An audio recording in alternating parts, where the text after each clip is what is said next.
Pathmonk is the AI for website conversions. With increasing online competition, over 98% of website visitors don't convert.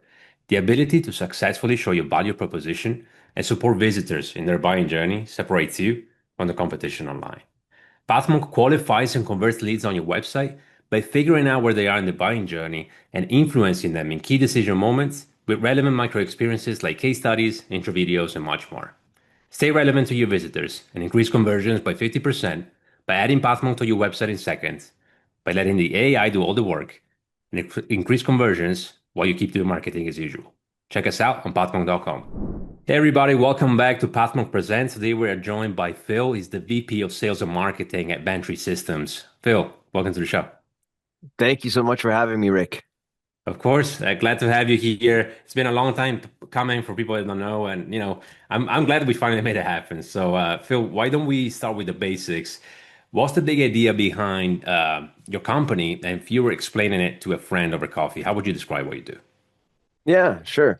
So basically, over the years, as globalization efforts grew from the 1970s, companies and governments needed to find a way to streamline their supply chain. And so they needed to find a standard way of exchanging business supply chain transactions so that companies that have one type of system and other companies that have a different type of system can communicate together. And so you can kind of think of this as, how do my products, show up on the grocery shelves? How do my clothes show up in clothing retail stores? So over the last 3 decades, Vantree Systems has developed a all-in-one encompassing electronic data interchange integration solution that allows organizations to adopt this platform, integrate it into their ERP, and connect to anybody in the supply chain, no matter the industry, no matter the type of business, whether that's manufacturing, distribution, logistics.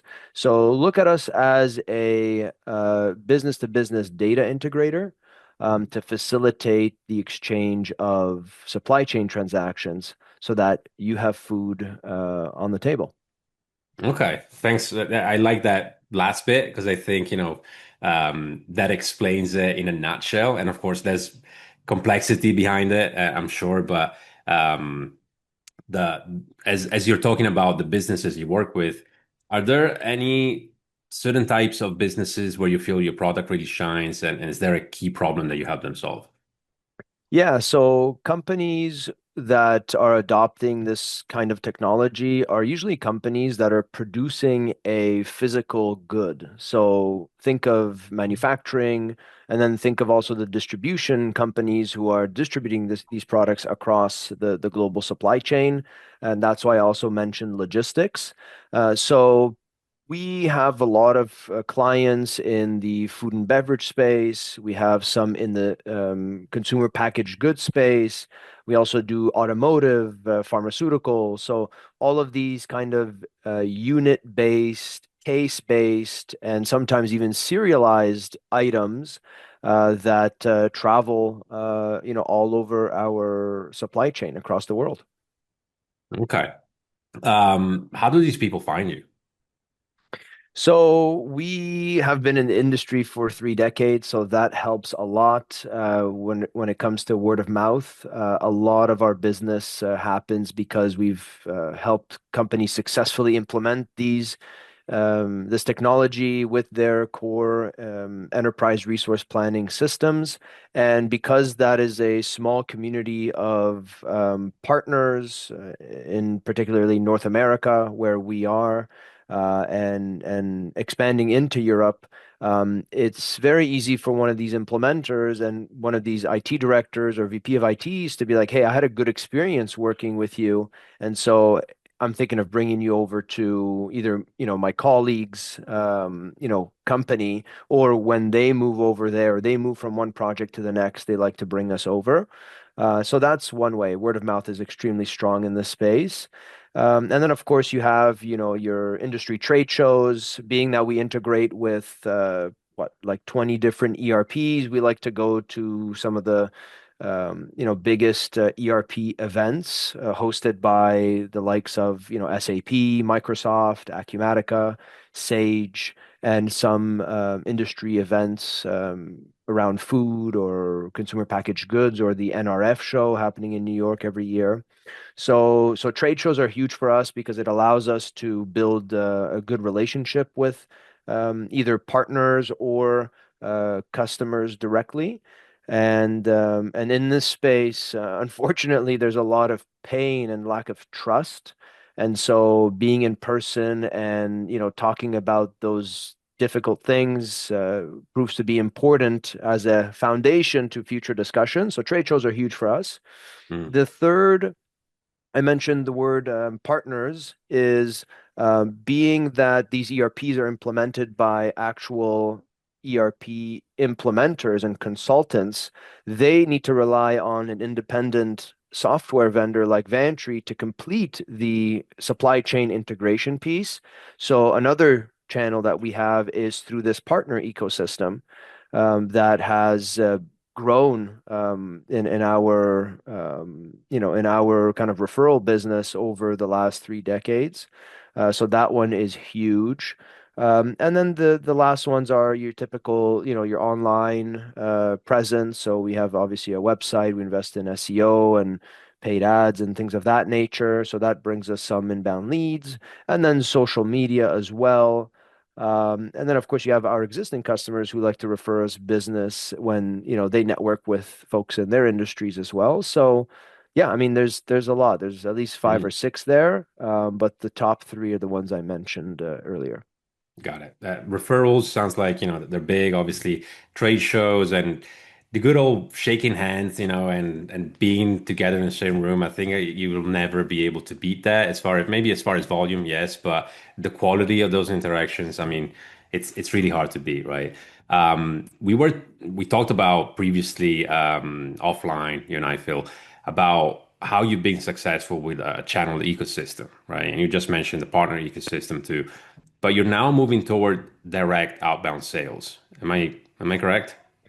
That's correct. Yeah. So it is something that we are looking to invest more in as, competition increases, ease of finding solutions out there in the market become more difficult. Buyers are a little, confused and perplexed by, the various options. So Right. outbound is kind of like a defensive effort to maintain the growth, right?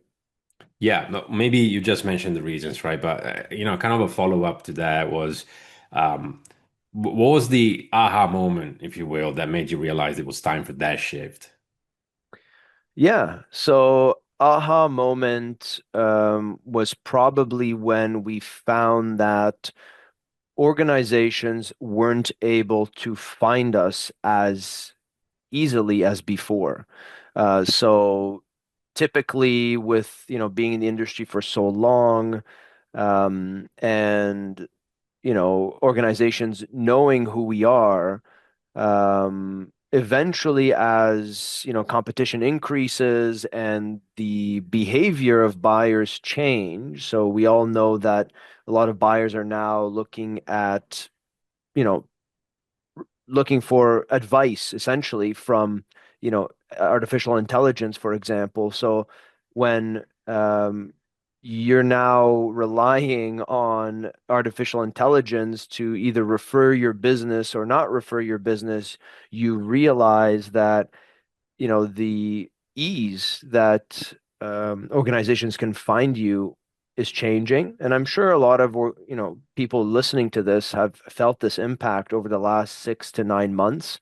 And so eventually efforts shifted to, okay, how do I make sure that the organizations and the buyers can find me using AI, but also, what happens if they don't, right? Or what happens if the algorithm changes, right? So we need to be proactive and understand who is our ideal customer profile and go and find them before they before they even look, right? And I think that that was the aha moment is we cannot wait, especially with the complexity in the market these days, to have people come to us. We need to go to them. Okay.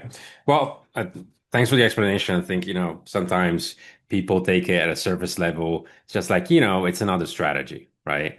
But clearly there's a lot of thinking behind it, right? Seeing shifts in the market, being in the role for you, but the company overall being around for so long, it's being able to see, Hmm. what's been going on. So, um, we go back to the trade shows. That's always gonna, I think, always gonna work. We had a bit of a hiccup a few years ago, obviously for that, but that was a big reason. But Right. aside from that, you mentioned the website, right? Mhm. So, what kind of a role does your website play in pulling in new clients, and how do you see it? Is it more a brochure website? Is it a qualification tool? How are you using the website at the moment? Yeah, so we look at our website as our single source of truth on our company. So we look at it as the easiest way to guide a buyer to contacting us, getting the basic information that they need. And being in the technical space, Rick, you have to provide enough information for a technical buyer to feel comfortable that your solution is going to meet their basic needs. So in another industry, maybe like surface level advertising, marketing, messaging works. In our space, we have to embrace the complexity, and that's because the buyers expect it, right? Now, some may see that that's a double-edged sword. If you share too much, is it going to alienate your potential client? We like to see it as if we can give them the confidence that we can meet their basic requirements before they get in touch with us, we can move that out of the way and we can focus on the rest. And I think in this day and age, it's all about, accelerating the sales cycle because some of these sales cycles with organizations of a certain size can last in our space anywhere between 3 to 9 months sometimes, right? You never know, especially when you're tied to larger projects, larger initiatives. And so for me, it's really, yeah, it's like as much information as we can provide that is helpful for those buyers, our website becomes essentially a library, a lens into everything that we can accomplish for you. And then what we're hoping is that once they've seen enough, and that goes along with, testimonials to show credibility, demo videos that shows them the user interface and the user experience to get a sense of the functionality, which is obviously thanks to YouTube and a lot of efforts on the video editing side. We're hoping that they'll engage with us and say, "Hey, I've seen this, this, and this. It seems like you can help me. Let's hop on a call so I can explain to you the challenges that I'm facing." And then we move into a much more fruitful discussion than to cover, all these, basic things up front. Got it. Uh, it's a fine line, right, between what you mentioned, being able to explain, it's a complex topic, really. So it's very technical, and as you said, people expect it to be, but also you want to sound somewhat human, as you do it. It's a person reading, right? So you still want to elicit some kind of emotion, right? It's not all just sterile, So. Yeah, I think I appreciate you, just giving us an idea of how the website works really, and just giving the idea, there's social proof, there's testimonials, there's case studies, a bunch of other things, as well as the explanations and the YouTube videos. So that's Hmm. really good. Speaking of human, right? Human touch, maybe we switch gears for a second, Phil. We talk about you as a leader. So give us a glimpse into your day in a life. What do you focus on a day to day, and what makes you excited to get to work even? Yeah, so one of the reasons why I love Vantree Systems is that our whole, mantra is delivering electronic data interchange solutions with a human approach. And as a leader and as a sales professional, um, you have to be able to be empathetic with the person that you're speaking to. It doesn't matter who it is. It could be a small organization leader. It can be a Fortune 500 organization leader. Everyone on the other side, like you, Rick, like we are right now, is human and they are experiencing their own challenges. There's folks who are experiencing challenges personally, which we have to be empathetic to. Most sales professionals will, follow up way too aggressively and not consider people's vacations, not consider people's personal time off when it comes to emergencies. And so, if we think of sales as a profession of building relationships, how could you ignore the personal side of things? And so if that is the foundation of a relationship, then you can shift it over to the professional side of things, where organizations and leaders are experiencing challenges in their organizations. And that's where you come in. That's what you're looking to solve. So a glimpse in a day, it's speaking to a lot of people, partners, potential customers, existing customers, being empathetic, understanding what their challenges are, and then rallying the troops and putting together clear, understandable, sustainable solutions so that they can live a better life in their personal life and in their careers so that they can grow, their organizations can grow, and more importantly, the people around them can grow because as a leader speaking to a leader, what does a leader want in an organization? Like, what do you want from your team? You want to see them grow. And so when you can equip a company with a tool that's going to lift the organization, then, you know, we could be friends forever. That's a great point. I mean, just the idea that you're speaking to people, right? So you gotta empathize with them. Um, you're speaking to their problems.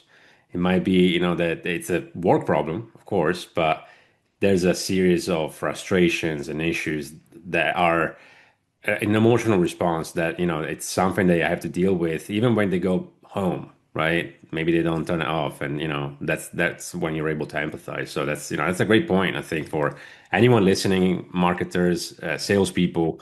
um, that's something that we need to focus on a lot more. So thanks for that. On that note, right, you must have of course, it's experience on the field, but you must have, studied some of this, and there's a flood of content out there. How do you stay focused? How do you stay on top of things? Maybe are there routines or certain specific, say, people that you turn to for inspiration or staying ahead for learning these type of things? Yeah, so I think that everyone has their activities that drain them, and I think that everyone has activities that charge them. Okay, this is the way I look at my life. At the end of the day, if I'm tired, I feel drained. But if I spend time with my family, then I feel charged, right? So you have to figure out that balance. And so, you know, what I look to is to make sure that I have an equilibrium as much as possible throughout my week. And so for me, what charges me is, things like physical activity, whether that's running, yoga, and competitive sports. These are things that charge me, and the if I look back at, what makes me who I am, it goes back to all of those, tournaments and travels that I've done playing at a high level, whether it's in soccer or volleyball or, tennis, all of these activities growing up. And so, who do I look up to in that realm? It's going to be, the professional athletes of this world who are, you're looking at the Olympics right now. You're seeing the way that these people are training and competing. That, if you think of how many hours and years of practice that takes, it's really inspiring. So that's the way I look at my life. And then you can think of, okay, maybe a little bit more siloed, right? Inspiration. You have, you know, business books. You have, books about, like, I'm reading the 5 a.m. Club recently, which has inspired me to, wake up early when there's no noise because there's a lot of noise in our profession. And it's a really good motivating book to prioritize yourself and what you want to achieve, and remain extremely focused. So books for me is like whenever I need that extra bit of inspiration. There's also like I'm reading this book here, The Laws of Human Nature by Robert Greene. You Mm. can't really see it with the video, but that's another good one to remind you to be a bit more empathetic, that your buyer on the other side isn't answering because he doesn't want to talk to you. He's just busy, right? He's got other things in his life. So books for me is a big thing aside from sports. And then of course, like speaking to like-minded people, one of the reasons why I love going to trade shows is because you get to engage with so many people in one, condensed period of time. And so I highly, highly recommend to, not stay in your own bubble. Even if you have the sports, you have the books, you got to be able to share and exchange ideas with others. And so I would say right now, at this part of my life, these are the three things that I'm focusing on is, physical activity, books, and networking. Body, mind, and soul. Sounds to me like Yeah, that's exactly. amazing. Okay, I love that book by the way. That mentioned is that Robin Sharma, I believe, right? Yes, that's The right. That's the 5 a.m. one. Club, right? Yeah, I Yeah. love the storytelling because it's more Yeah. like a it's fiction and nonfiction at the same time. It's pretty cool. He, yeah, I like the way he keeps you on your toes in the beginning, Right. with the story, Yeah. and I mean the quotes shared in that book, I mean they are worth, you know, they're worth like printing, putting on the wall. The quotes in that book are really, really special. I highly recommend, and I'll Yeah. share a few maybe in the comments of Nice. of this post. Yeah, that would be good.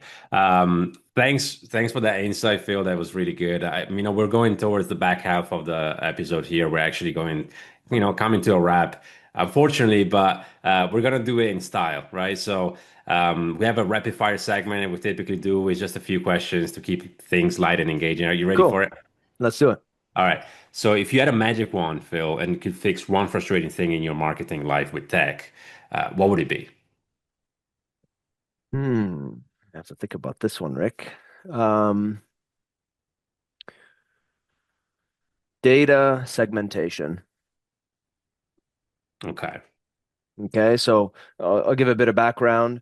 So one of the challenges, a company has when they're attacking various markets at the same time is being able to organize your data so you can classify your data, so you can take the right approach with the right segment. Like you could think of industries, you can think of organization sizes, you can think of ERPs that they're using. Are they C-level executives or are they users? So if all that data is not well organized in your core CRM, how are you going to market to them? You can't just, you know, you're not going to sell, a banana to to an elephant, right? So you're going to want to sell that banana to a monkey. So you want to be able to tailor each message by user, by industry, by ERP. And so the opportunities there are endless if you have that data organized.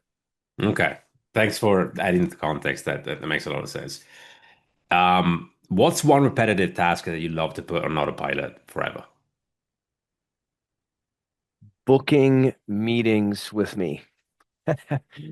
Yeah, that's a big one. I always have to share that link for some reason and put it very clearly for someone to click on, or else they won't find it. So if someone could just always find the time to talk to me whenever an issue takes more than, 10 minutes, Yeah. that would be great.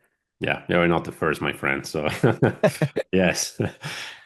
If you could go back and give your past self a quick pep talk, Phil, at the beginning of your journey, or beginning of your career, what advice would you give yourself? Patience is a skill that comes with practice and time. Great things don't come fast. Be, you know, be strong, be patient, be persevere, but understand that good things come with time.